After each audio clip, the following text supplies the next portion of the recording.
stop doing this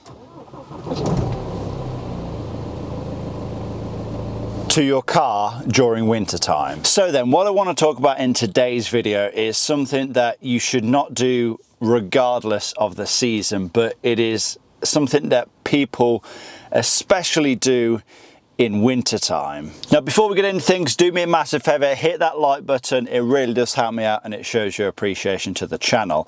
Now, so what are we talking about today then? We are talking about letting your car idle to warm up before you start driving it. Now then, where do I think this idea has came from?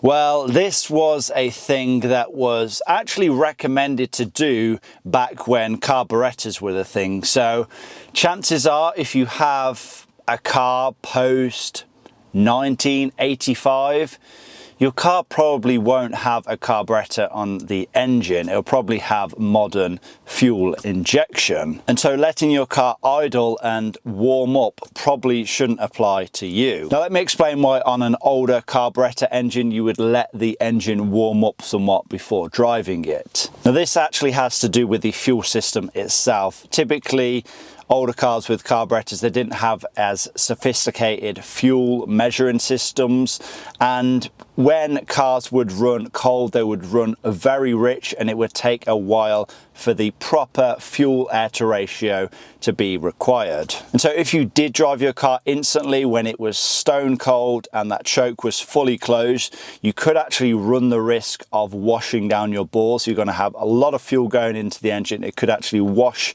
the oil from the cylinder bores and obviously cause quite a bit of damage. So that's generally why on older engines it's best to let it warm up at least for a few minutes before driving. Like I said though, this doesn't apply to anything remotely new. And let's be honest, most of you watching this right now probably have a car newer than about 1985. So now let me talk about why I think people let their cars warm up on modern stuff today. Well, I think that they are hopefully waiting for their oil to reach operating temperature, which this is so kind of backwards. So if you don't know, when your car is idling, it is literally just putting enough fuel into the engine to keep it alive. Nothing more, nothing less. And when you only have a very small amount of fuel going into the engine, you don't have a lot of heat.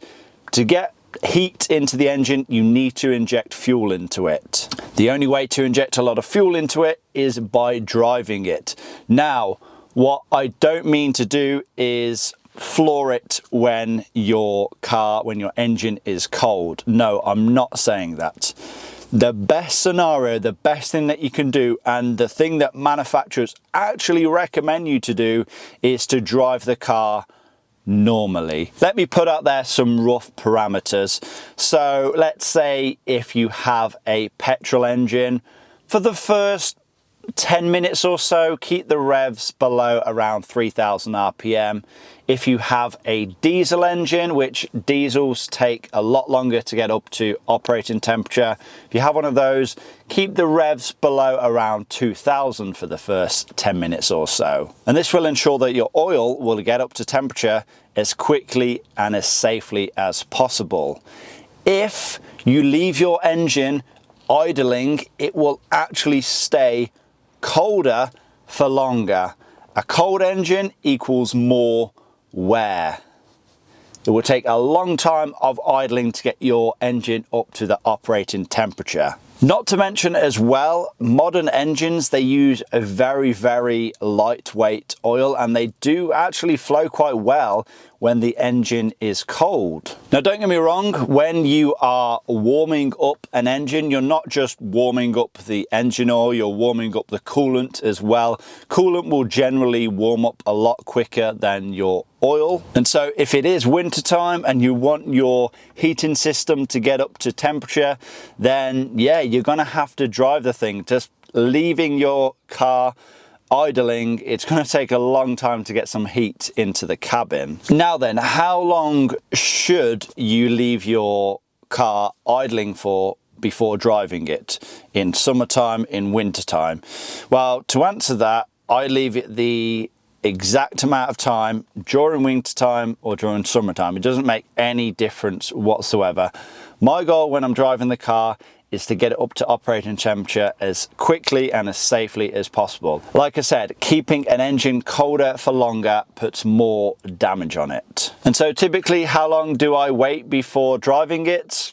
Not very long at all. As soon as I have oil pressure, and generally that's when your oil light will go out, and typically it takes, what, 1, 2, 3 seconds maybe at absolute most, you're good to drive the thing. So once you get in the car, start your engine, put your seatbelt on, you're ready to go instantly. You don't have to wait. You don't have to wait for the RPMs to drop down for it to go off fast idle. You don't need to wait for your needle to come off the zero for the oil temperature. Just fire up your engine and drive it normally. Now, I guess one myth out there is if you have a turbocharged engine that you need to let your engine warm up, you need to let it idle and warm up for longer, and this simply isn't true. Again, as soon as you have oil pressure, you know, it's going to be shooting oil to those turbo bearings and it's going to be lubricating them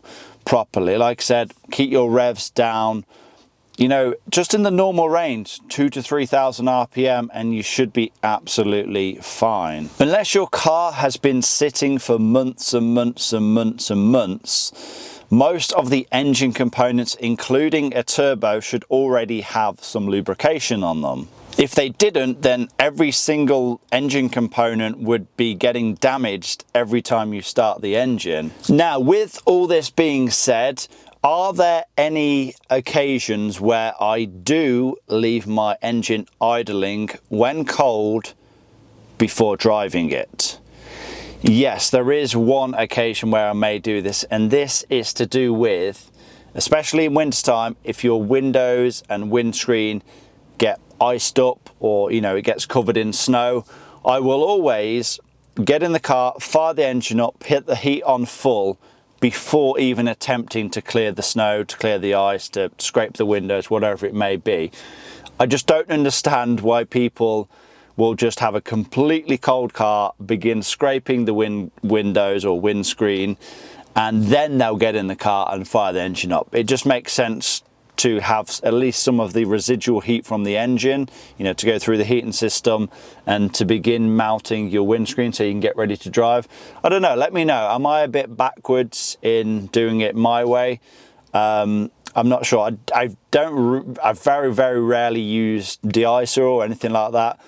Typically I'll use, you know, just some lukewarm water. I won't use boiling water on a frozen windscreen because obviously you run the risk of cracking it. But yeah, that's what I do. I jump in the car, fire it up, heaters on the windscreen, and then I'll pour some water over it, or, you know, generally if it's not too cold, you can just get away with using your windscreen wipers. But yeah, that's going to be all from me today. I've been wanting to make this video for quite a while now. I thought I'd wait until winter time as it's probably most relevant. But yeah, like I say, I see this on a daily basis from numerous people just sitting there on their drive, letting their car idle, and they really don't know why they're doing it. They're just, maybe they're told from, you know, parents, grandparents or whatever. And like I said, back in the day when your engine had a carburetor, yeah, it was a good idea to let your engine warm up, but people are doing it for a completely different reason nowadays. And yeah, it just doesn't make any sense at all. With that being said, a lot of you watching this car may or may not have an electric vehicle by now, in which case just completely ignore everything that I've said in this video. But no, I want to thank you all for watching anyway. Give this video a like, leave a comment down below, subscribe if you have not already done so, and I will see you all in that next one.